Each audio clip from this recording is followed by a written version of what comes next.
नमस्कार।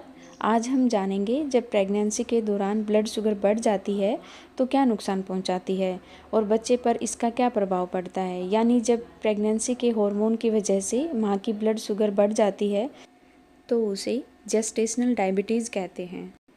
यानी पेशेंट को प्रेगनेंसी से पहले ब्लड शुगर बढ़ने की ऐसी कोई भी प्रॉब्लम नहीं थी, परंतु प्रेगनेंसी के दौरान हार्मोन चेंज की वजह से कार्बोहाइड्रेट मेटाबॉलिज्म डिस्टर्ब हो जाता है और ब्लड शुगर बढ़ने की शुरुआत हो जाती है। इसलिए डॉक्टर चेक कराते हैं। एक तो जैसे मरीज़ पहली बार डॉक्टर के पास आता है तो सभी जांच कराते हैं ताकि ये पता चल सके कि उसको पहले से तो कोई प्रॉब्लम नहीं है। जैसे हम शुगर की बात कर रहे हैं, अगर यह पहली रीडिंग में ही ज़्यादा आता है तो हमारा ध्यान इस साइड जाता है कि मरीज़ को पहले से शुगर की प्रॉब्लम है या नहीं।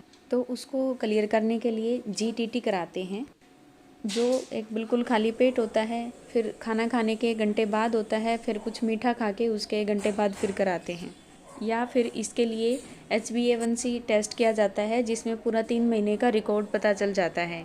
अगर फर्स्ट रीडिंग नॉर्मल आती है तो 20 सप्ताह पर भी शुगर टेस्ट कराते हैं, क्योंकि उस टाइम प्लेसेंटा से इस्ट्रोजन, लैक्टोजन और प्रोजेस्टेरोन हार्मोन रिलीज होते हैं, जिसकी वजह से पेशेंट की ब्लड शुगर बढ़ने की संभावना ज़्यादा होती है।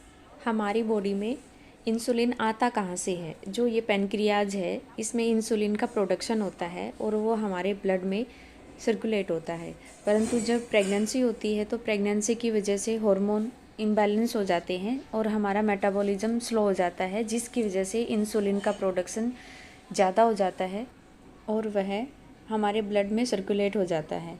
इस तरह से जब हम ब्लड टेस्ट करते हैं तो ब्लड में ब्लड शुगर का लेवल बढ़ा हुआ मिलता है। तो वही खून का दौरा बच्चे को जाता है, जो बच्चे में सारा न्यूट्रिशन वगैरह सब प्रोवाइड करवाता है। उसके साथ ही हमारा ब्लड में बढ़ा हुआ ब्लड शुगर का लेवल बच्चे को जाता है। तो प्लेसेंटा से बच्चे को जो हार्मोन मिलता है, उसकी वजह से बच्चे की जो पैनक्रियाज है वो डिटेक्ट करती है और वह ज़्यादा इंसुलिन का निर्माण करती है। इस तरह बच्चे के कार्बोहाइड्रेट का यूटिलाइजेशन ज़्यादा हो जाता है। उससे बच्चे की ज़्यादा ग्रोथ होती है, बच्चे का शरीर भारी हो जाता है, वज़न बढ़ने लगता है, जिससे बच्चे के शरीर पर ज़्यादा फैट का निर्माण होता है। ये मैक्रोसोमिक बेबी कहलाता है। ऐसे बच्चे का जन्म होता है तो उसका ब्लड शुगर लेवल गिरने की संभावना ज़्यादा रहती है। तो बेबी हाइपोग्लाइसेमिक हो जाता है और अगर समय रहते मैनेज नहीं किया गया तो बच्चे को कई बार झटके यानी कन्वर्जेंस की भी संभावना रहती है। इसलिए हम बार बार बच्चे को फीडिंग के लिए कहते हैं ताकि बच्चे का शुगर मेंटेन रह सके।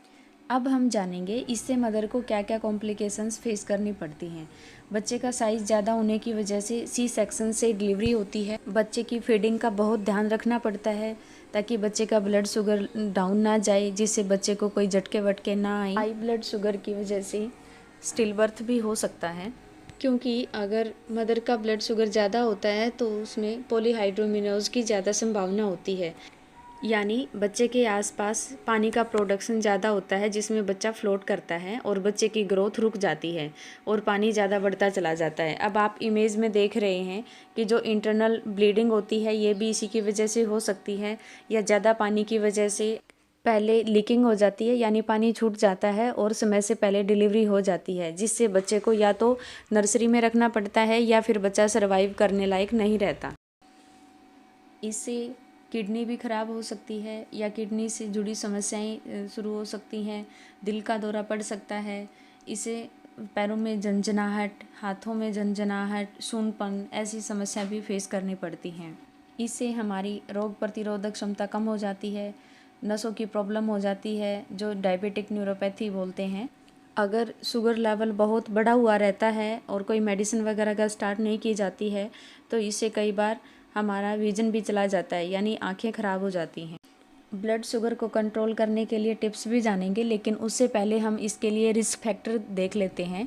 एक तो ज़्यादा मोटापा जिनको होता है उनको शुगर की संभावना ज़्यादा होती है, या फिर उम्र 35 से ऊपर होती है वो लोग ज़्यादा सस्पेक्टेड होते हैं, या फिर फैमिली हिस्ट्री ऐसी होती है, या जो लेडीज़ में PCOS की प्रॉब्लम होती है उसमें भी ब्लड शुगर बढ़ने की संभावना ज़्यादा रहती है। अब हम बात करते हैं कि बढ़े हुए ब्लड शुगर को कैसे कंट्रोल करें।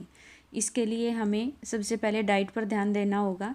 हेल्दी डाइट लें, प्लेंटी ऑफ फ्रूट्स, यानी बहुत ज़्यादा फ्रूट्स वगैरह, सब्जियां वगैरह ज़्यादा खाएं, और एक हेल्दी वेट मेंटेन करें, रेगुलर एक्सरसाइज वगैरह करें, अपनी फिजिकल एक्टिविटी बनाए रखें।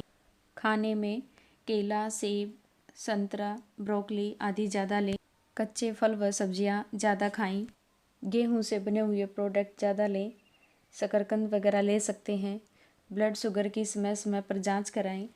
अगर बच्चे के पास ज़्यादा पानी बढ़ने की प्रॉब्लम है तो कंप्लीट रेस्ट करें, एक्सरसाइज वगैरह ना करें। अगर दवा या खान पान से ब्लड शुगर कंट्रोल है तो ये एक इंस्ट्रूमेंट आता है, अपने घर पे भी आप चेक कर सकते हैं।